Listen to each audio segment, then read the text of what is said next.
Ventura, and they're up next, so please stick around for them. They're really incredible. So I am the founder of Redacted Magazine.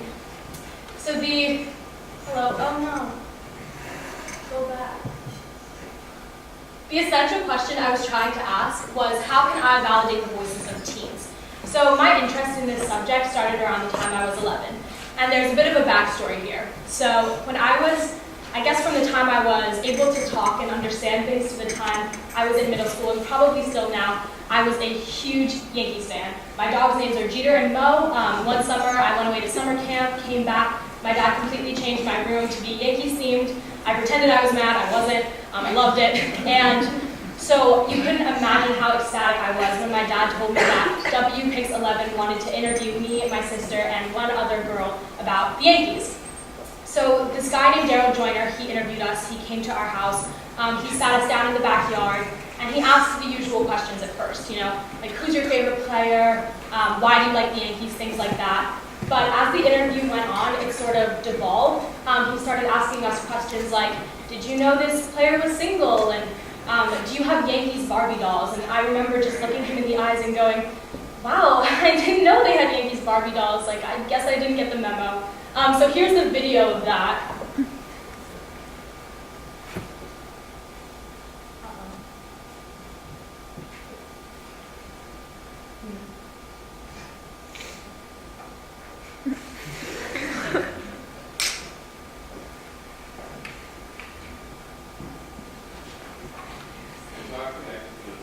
That's a huge bummer, but we're going to keep going. Basically, you just see in the video that at the end, he asked me this really sexist, unfortunate question, and I just look him in the eyes and say, like, why, basically. And after that interview, I looked around at the people around me, and I sort of realized that probably because of my gender, but definitely because of my age, I wasn't being taken seriously, and I wanted that to change. So why a magazine? So there's a three-part explanation to why I decided to choose a magazine. It starts with the silo, the sting, and the mill. So over my past 4 years, I've had the distinct privilege of working on these three publications. I'm so privileged to be the editor-in-chief with Claire of the Silo and the Sting, and then my fourth form year, I was layout editor of the Mill. So here's a summary of my experience on the Silo. Basically just a lot of crying. So in 2015, that was probably because I was afraid of Mr. Frisbee. The middle two were probably because I was afraid of Heidi Rice. And all the way on the right is definitely because I was afraid of Amanda Clisby and Brenna Connolly. But the reason that there's two in the middle is because of this. So my sophomore, fourth form year at Millbrook, I wrote an article about hookup culture. And essentially the reasoning behind this was there was an alleged rape case at St. Paul's, and it was due to a really detrimental culture that they had there where boys would award girls points, and there was a point system, and there was a draft and things like that. And I wanted to examine whether or not I thought that that could happen at Millbrook. And the unfortunate conclusion that I came to was that it definitely could, and it probably, this culture already existed, there was a draft, there were things like that, and that was published in the Silo. So I received a lot of backlash for that.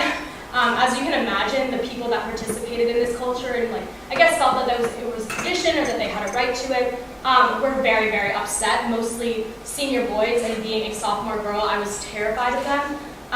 But it taught me a lesson that I'm going to take with me for the rest of my life about standing up for something I believe in, even when I'm facing, I guess, the scariest route possible. And then all the thank yous and stuff that I got from the girls that were negatively, and boys that were negatively affected by this culture really made it worth it, and again, taught me a lesson about the power of using some sort of publication to try and incite change. So part two is photography. So over my time at Millbrook, and definitely before, I've been very passionate about photography and the arts. When I was about 12, my parents gave me my first Canon camera, and I remember going around taking pictures of photos. It was really high-level art. Here's an example. Yeah. Ooh. Yes. Nope. No. Okay, yeah. So as you can see, definitely started out with some, I don't want to say low quality because I think it's fantastic, but interesting work. I would say 2014 is my peak as an artist. I was in the height of my angsty middle school days. Beyonce's Lemonade had just come out. It was a really great time for art. So I was really inspired by that, and I did this prom queen plastic surgery, really conceptual shoot. The caption was Pretty Hurts, great time for me. And on the right is where I sort of ended in terms of my art career at Millbrook. That was taken last year of Sophie Slosher, and it's the cover of Redacted magazine. All thanks to Miss McRae, pretty much. She helped me grow into an artist that could really take these ideas and make them into a more conceptual piece and more artistically, I would say, like, more technical pieces. So that's where I sort of ended off. And then part 3, my surroundings.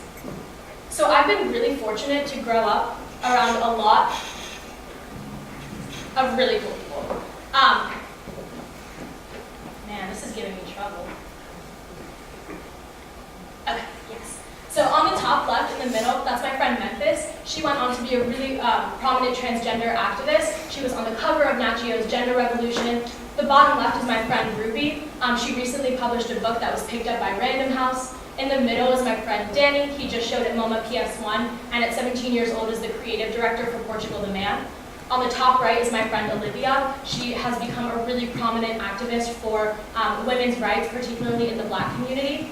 And on the bottom right is your very own Ava McCoy and I when we were about 12 years old in Sleeping Beauty. And as you guys know, Ava just released her first EP, and she just really inspires me in terms of art.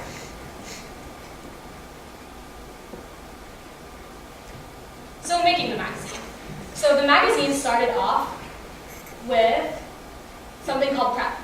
So about 1.5 years ago, I sat down with Bella Diaz and Esther Kaplan, and I said to them, I want to make a magazine. And we sort of conceptualized this idea called Prep, which would be a magazine that we do at Millbrook. It was all going to be content generated by us, and it was going to feature kids from Millbrook. It was going to feature things like how to look cute in dress code and tips like that. But we ultimately realized that we were all going to be very busy that year and in the coming year. And in tandem with that, the goal of the magazine originally, as I said before, was to sort of amplify the voices of the people around us. And we felt that if it was just our own art and our own content, we weren't really doing that. So we moved away from that idea. So to achieve the goal, this year, I realized I would need submission, themes, and a lot of time.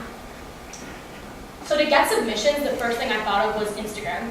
And if you know me, despite the fact that my Instagram is popping, I hate Instagram. I think it is such a waste of time and really just incredibly stressful. And so for those reasons, I was very, very lazy in terms of the redacted Instagram. I didn't really post that much.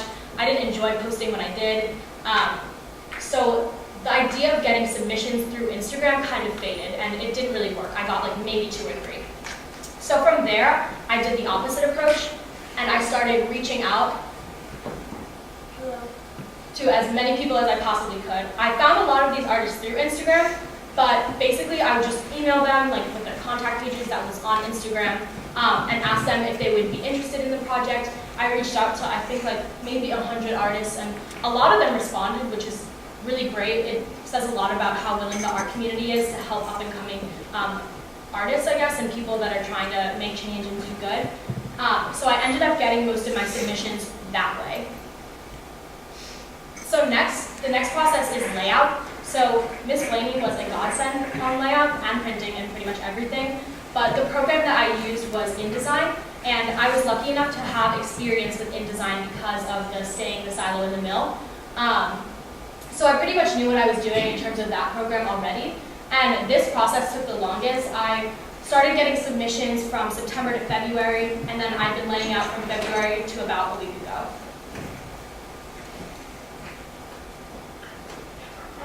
So the next process was printing, and this is where Central Press, who is a local printer, really came in and stepped up and made this process incredibly easy for me. So the first thing that had to happen was Miss McRae and I printed just something off the printer here and flipped through it. It was about the same size as the magazine and made edits and things like that. We went through, then she went through on her own, told me if things were missing, and then we ultimately sent it to Miss Blaney. Miss Blaney helped me finalize it. We sent it to the printers, and then got this, which is approved. And I have all of this down here for you guys to check out after questions. I really want you guys to come down and see the magazine and stuff. So next, sales. So sales is the most difficult part of this for me. So I realized that in order to make I guess, or in order for me to spend the least possible amount of money, what I could do was sell as many copies as possible for what it cost me to print them, and then the 4 that I was paying out of pocket would be as cheap as possible. So originally, Miss Blaney and I thought it would be about $20 to print, so I had told everyone in the community it was going to be $20, and I'd gotten about 30, 40 people that wanted to buy a magazine, and then the printers got back to us and said it would be $45, which is a really significant price jump, especially considering that it is a magazine. I'd expected it to be a lot less, but here are all the apology emails I sent out. Yeah, there was a lot. But everyone in Millbrook particularly was incredibly supportive and definitely was okay, that's okay, we understand, and we're willing to pay the full price because we believe in you and we support you. And that was a really incredible experience because it really showed me how much Millbrook actually does come out for the people that are trying really hard in the community. So after that was all settled, I ended up with this.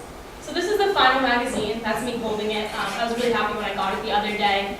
And yeah, it was just pretty much a really intense process from start to finish, but it was really satisfying to have something that I could hold and something that I thought accomplished my original goal. So I want to have you guys come down and check out the magazine, but before that, any questions?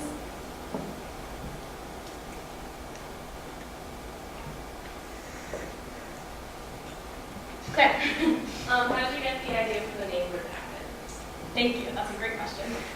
So the idea of something being redacted is, it's pretty much a government thing when they cross out things that they don't want people to know about. And so the name Redacted comes from the belief that kids our age, young artists, are being ignored in some way, and technically being, I guess, crossed out by society or not really acknowledged by society. So the whole concept of redacted is you're taking that which has been ignored and revealing it and celebrating it. Better. Is there a theme with your magazine? Yeah, so what I wanted to do with themes is wait till I got submissions and then find a through line. And the 2 through lines that I found were identity, which is the biggest section, and then love and loss. Yeah. I think that was one of Carter's questions. I was going to ask, how did you vet the submissions that you got? Are there things that didn't make the cut? And there's text, there's photos, and which of that is your work, which of that is somebody else's work? So how did you pick which one to put in there? Definitely. So I tried to include as little of my work as possible. I definitely wanted to include some things that I've done recently, so I included a series that I did over spring break. But in terms of vetting people's art, I really tried to not limit it as much as possible, to include as much as I could, as long as it fit with the content of the magazine.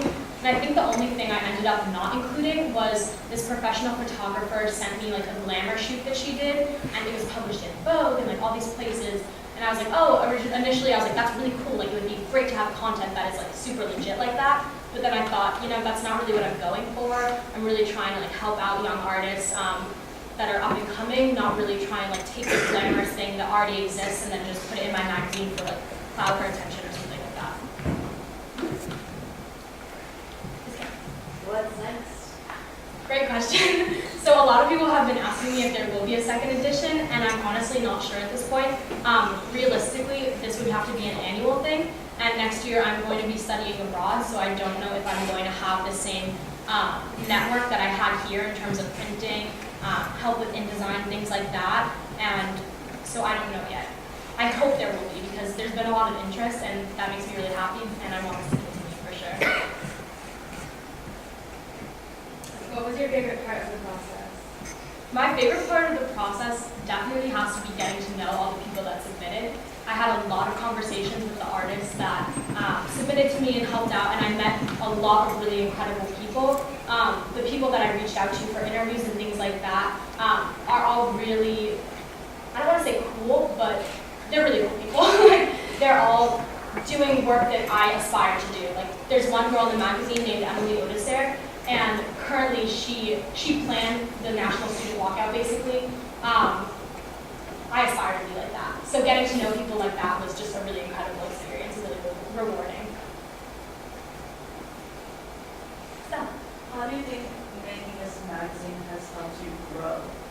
great question. I think before this, I've been really centered around my own work and my own development as a person. I've been trying to use high school to sort of improve upon myself and then try to end in the best way that I possibly could.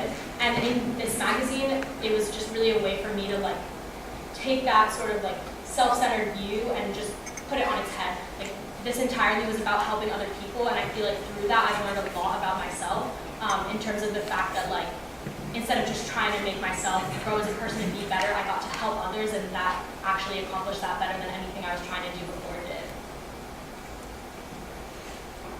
Yeah. Was there, along those lines, was there something that surprised you from someone else, you know, that you were able to reveal?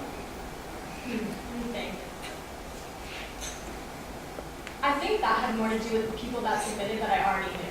A lot of the people from Millbrook I've been acquaintances with or friends with, but I didn't really know that well personally. And getting to read their art and read their poetry and see their photography was a really incredible way to sort of get to know my peers. And it was also really inspiring because this is a really small community, but there are so many talented people. So that was really a rewarding experience. Fifth. Did you have a special design for the layout for Definitely. So I spent a lot of time when I was doing layout, creating mood boards, looking at other magazines. Like there's this website called Issue, and it's like a lot of already published magazines. It's an online thing, and you can see other types of layouts, and that helped me really take other people's ideas and then try and work them into my own style, my own flair. But yeah, I did spend a lot of time thinking about text, thinking about color, thinking about things like that.